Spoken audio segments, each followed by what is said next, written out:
নমস্কার। যুক্তি তর্ক সঙ্গে অর্কয়ে আপনাদের স্বাগত। আপনাদের সঙ্গে আমি অর্কপ্রভ সরকার। তেলেঙ্গানায় প্রচারে গিয়ে প্রধানমন্ত্রী রাহুলের উদ্দেশ্যে চ্যালেঞ্জ ছুড়েছেন। প্রধানমন্ত্রী যে এইভাবে কংগ্রেসকে আক্রমণ করবেন, কংগ্রেসের স্পিন ডক্টরসরাও সেটা কিন্তু বুঝতে পারেনি। আদানি আম্বানির কাছ থেকে কত কালো টাকা কংগ্রেস নিয়েছে এই প্রশ্ন তুলেছেন প্রধানমন্ত্রী নির্বাচনী জনসভায়। প্রধানমন্ত্রীর এই কথা বলার পিছনে কি কারণ সেটা প্রধানমন্ত্রী তার ব্যাখ্যা দিয়েছেন যে বিগত প্রায় 10 বছর ধরেই তো মোদিজি ক্ষমতায় আসার পরেই রাহুল শুরু করেছিলেন সুট বুট কি সরকার। তারপরে রাফাল নিয়ে চিৎকার করলেন, এখন রাহুল রাফাল নিয়ে একটা শব্দ উচ্চারণ করেন না। তারপরে হিন্ডেনবার্গ নিয়ে আদানি, নাম হয়ে গেল মোদানি। আদানি আম্বানির সরকার দেশের সম্পদ লুট করে গুটিকয় কর্পোরেট হঞ্চকে প্রধানমন্ত্রী সাহায্য করছেন, এই অভিযোগ রাহুল সহ কংগ্রেস নেতৃত্ব বারে বারে করেছেন। জয়রাম রমেশ নিয়মিত সমাজ মাধ্যমে মোদানি মোদানি করে সরব হয়েছেন। কিন্তু এই নির্বাচনের প্রচার শুরু হওয়ার পর সেই অর্থে কিন্তু কংগ্রেস নেতৃত্ব, বিশেষ করে রাহুল গান্ধীর গলায় কিন্তু সেই আদানি আম্বানিকে আক্রমণ করার সেই চেনা ঝাঁঝ পরিচিত সুরটা নেই। যদিও কংগ্রেস বলছে তিনি 103 বার নাকি আদানির কথা বলেছেন, 30 বার আম্বানির কথা বলেছেন, কিন্তু আমরা রাহুল কিছু বললেই মোদানি আদানি এইসব বলতেন না। আপনারা যারা রাহুলের বক্তৃতা শুনেছেন তারা বলুন তো, আপনার ঠিক মনে করতে পারবেন রিসেন্ট পাস্টে কতবার রাহুল আম্বানি আদানির সঙ্গে মোদিজিকে এক ব্র্যাকেটে রেখে আক্রমণ করেছেন। সেইটাকেই চিহ্নিত করে মোদিজি প্রশ্ন তুলেছেন, হঠাৎ করে এই নীরবতার কারণ কি? তাহলে কি আদানি আম্বানির কাছে তহবিলের জন্য সাহায্য চেয়েছিলেন রাহুল গান্ধী, তাই তিনি আক্রমণ করা থেকে বিরত রয়েছেন? লাগাতার আক্রমণ করে এলেন বিগত 5-6 বছর ধরে, নির্বাচনের মুখেই আপনার মুখে সেলোটেপ, মোদানি নিয়ে কিছু বলছেন না, তখনই তো নানা প্রশ্নের উদ্রেক হয়। এটাই বলছেন প্রধানমন্ত্রী। দেখুন, কংগ্রেসের মুরলী দেওরার ছেলে মিলিন্দ দেওরা কংগ্রেস ছেড়ে দিল। তার বক্তব্য ছিল ওয়েলথ ক্রিয়েটারদের প্রতি রাহুল গান্ধী যে মানসিকতা সেটা সমর্থনযোগ্য নয়। এখন আহমেদ প্যাটেল মারা যাওয়ার পর কংগ্রেসের ফান্ড ম্যানেজমেন্টের দায়িত্ব মূলত কমলনাথের উপর, কিন্তু কমলনাথের সঙ্গে গান্ধী পরিবারের এখন ওটা বনিবনা হচ্ছে না। কমলনাথ ছেড়ে দিতে যোগ দিতে চেয়েছিলেন বিজেপিতে, কোনো রকমে তাকে আটকানো গেছে। তবে কমলনাথের কিছু অনুগামী ইতিমধ্যেই বিজেপিতে চলে গিয়েছেন। ছিন্দওয়ারের সাংসদ কমলনাথ, প্রাক্তন সাংসদ, এখন তো নকুলনাথ লড়ছেন, শিল্প মহলের কাছে পরিচিত নাম, তিনি নিজেও শিল্পপতি। তাই কংগ্রেসের তহবিল দেখভালের দায়িত্ব তার কাঁধেই অনেকটা আগে বর্তে ছিল। এখন কতটা তিনি সে বিষয় নিয়ে নজর দেন সেটা আমি জানি না। হয়তো কোনো মাধ্যম থেকে ক্যাপ্টেন্স অফ ইন্ডাস্ট্রির কাছে কংগ্রেস বলেছে তহবিলে টাকা দেওয়ার জন্য। আর এই ধরনের খবর তো আর গোপন থাকে না। মোদিজি সেটা হয়তো জেনে কংগ্রেসকে এই তীরটা ছুঁড়েছেন। দেখুন, ইলেকটোরাল বন্ড সুপ্রিম কোর্ট বলেছে অসাংবিধানিক,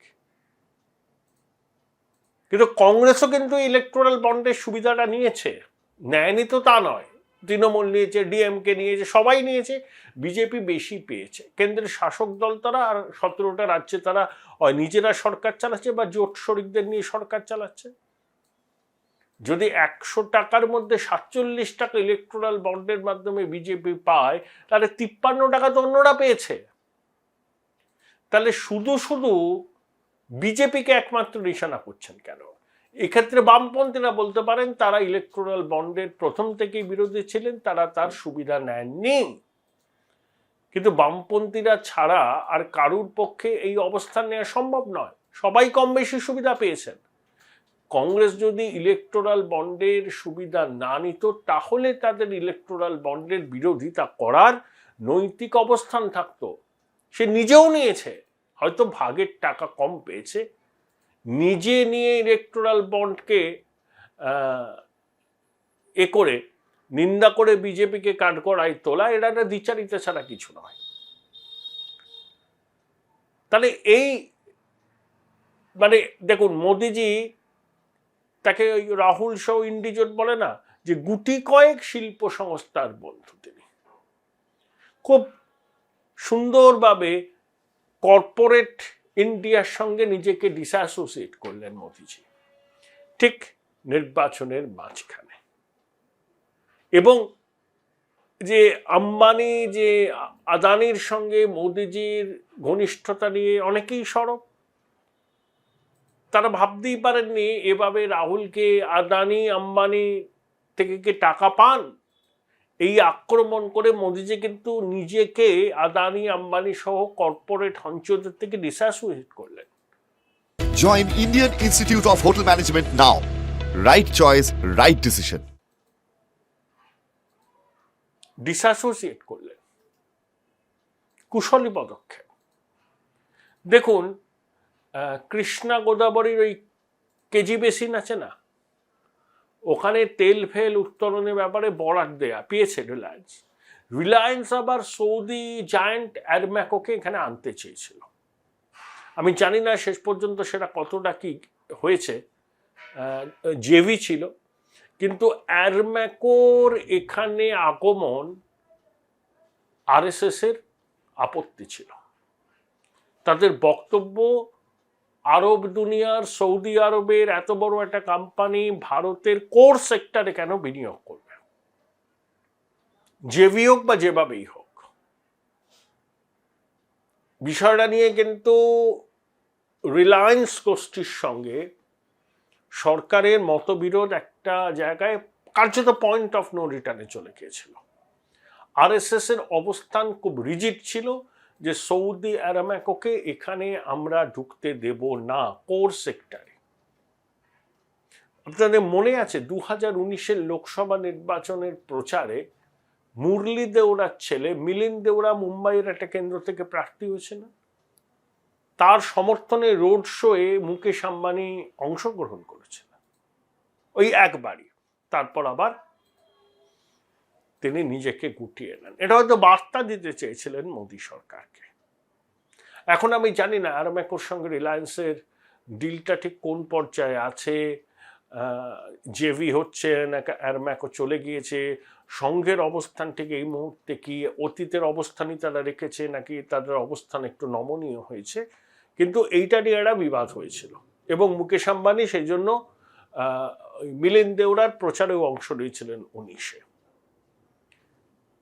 তো এই একটা ব্যাপার কিন্তু আছে এবং মোদিজি খুব সচেতনভাবেই কিন্তু ওই যে মোদানি মোদানি মোদানি করে রাহুল গান্ধী আকাশ বাতাস বিদীর্ণ করে না, খুব সচেতনভাবে নিজেকে কিন্তু সরিয়ে নিলেন এবং বলটা রাহুলের কোটেই ঠেলে দিলেন, রাহুলকে জবাব দিতে হবে। সত্যিই তো আপনারা কি শুনেছেন এর মধ্যে মোদানি নিয়ে রাহুলের আক্রমণ বিগত 1-1.5 মাস?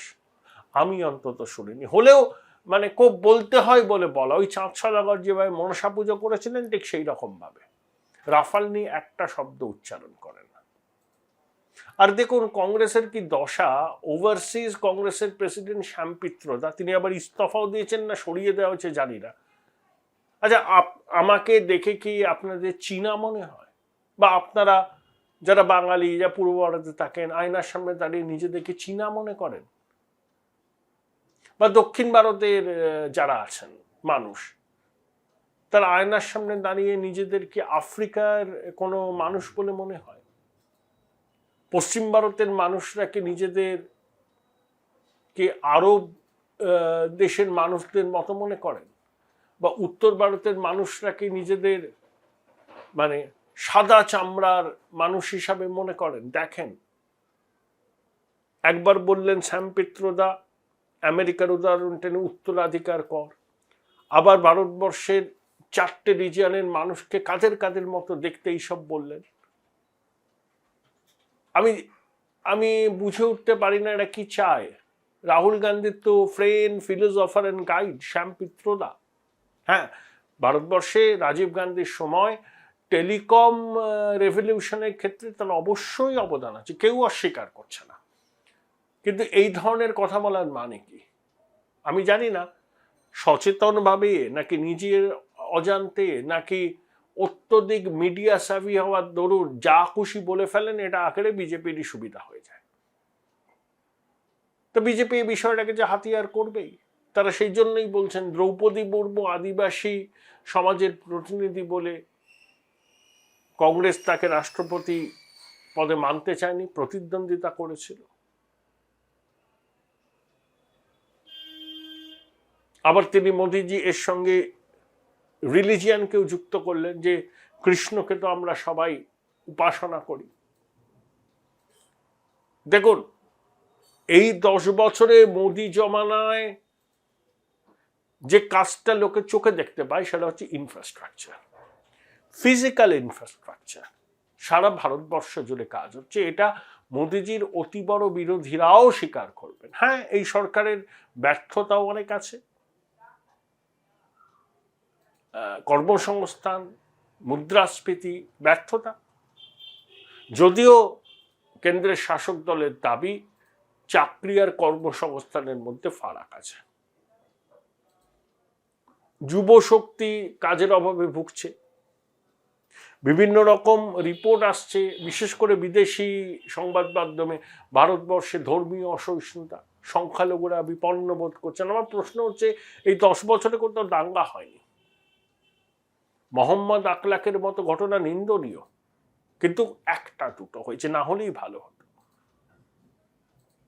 তার মানে কি এই যে ভোট ব্যাংকে বলতে হবে ভোট জিহাদের ডাক দিতে হবে? রান্নায় তেজপাতার মতো ভোট ব্যাংক, রান্নার স্বাদ বৃদ্ধিতে লাগে কিন্তু খাওয়া যায় না। ইন্ডিজোর যদি ভোট ব্যাংকে বলে ভোট জিহাদ করতে হবে নির্বাচনে মোদিকে হটাবার জন্য, তার কাউন্টারে মোদি যদি বলেন, বাংলাতেই বলেছেন যে হিন্দুরা দ্বিতীয় শ্রেণীর নাগরিক, বলেছেন ভোট ব্যাংকের তুষ্টিকরণ এমন পর্যায়ে নিয়ে গেছে ইন্ডিজোট, বিশেষ করে কংগ্রেস, যেখানে এসসি এসটি ওবিসিদের জন্য সংবিধান যে সংরক্ষণের ব্যবস্থা করেছিল, সেই সংরক্ষণের ভাগ বসিয়ে তারা ভোট ব্যাংকে দিয়ে দেবে। আপনি যদি ভোট ব্যাংকে বলেন যে মোদির বিরুদ্ধে ভোট জিহাদ করতে হবে, তখন নরেন্দ্র মোদী নির্বাচনী সভায় যদি বলেন যে এখানে হিন্দুরা দ্বিতীয় শ্রেণীর নাগরিক, পশ্চিমবঙ্গে যদি বলেন যে সংবিধানকে বুড়ো আঙুল দেখিয়ে ধর্মের ভিত্তিতে ভোট ব্যাংকে সংরক্ষণের সুবিধা দিতে চাইছে কংগ্রেস, তাহলে কি অন্যায় করেছেন? আর একটা টুইস্ট মোদিজি দিয়েছেন। দেখুন, শাহবানু মামলায় সুপ্রিম কোর্টের রায় রাজীব গান্ধী বদলে দিয়েছেন, ব্রুট মেজরিটি ছিল। মোদিজি বলছেন ইন্ডিজোট যদি ক্ষমতায় আসে, তাহলে তারা সুপ্রিম কোর্ট যে রাম মন্দির নির্মাণের রায়টা দিয়েছিল সেটাকে তারা বাতিল করে দেওয়ার চেষ্টা করবে। তাই 400 আসন দরকার এই জন্যই যে রাম মন্দির যাতে রাম মন্দিরের জায়গাতেই থাকে এবং সনাতনীরা যাতে মাথা উঁচু করে থাকতে পারে, তারা যেন কোনো ভেদাভেদের শিকার না হয়। মোদিজির অভিযোগ, এবং সেটা খুব সচেতনভাবে তিনি বলছেন, যে ভোট ব্যাংকে তুষ্ট করার জন্য ইন্ডিজোট অনেক কিছু করতে পারে, যেটা এখন ভারতবর্ষের সনাতনীরা বুঝতেই পারছেন না। তাই তুষ্টিকরণকে রুখতে, রাম মন্দিরকে বাঁচাতে বিজেপিকে ভোট দেওয়া উচিত। এটাই মোদির বক্তব্য, এটাই ওনার স্ট্র্যাটেজি। আর নিজের সঙ্গে কর্পোরেট ইন্ডিয়ার হবনমিং এর যে অভিযোগ কংগ্রেস তুলছে, তাদের কোটেই বলটা ঠেলে দিলেন, বললেন যে আম্বানি আদানির থেকে কত টাকা পেয়েছে কংগ্রেস, শাহজাদা, তাই চুপ কেন? 5 বছর ধরে যারা লাগাতার মোদানি মোদানি মোদানি করে এসছে, নির্বাচনের সময় তাদের মুখে সেলোটেপ কেন? এই প্রশ্নটা খুব সচেতনভাবে, পরিকল্পিতভাবে কংগ্রেসের দিকে ছুড়ে দিয়েছেন, এবং কংগ্রেসের রেসপন্স কিন্তু খুব কনভিন্সিং নয়, এটুকু অন্তত বলতে পারি।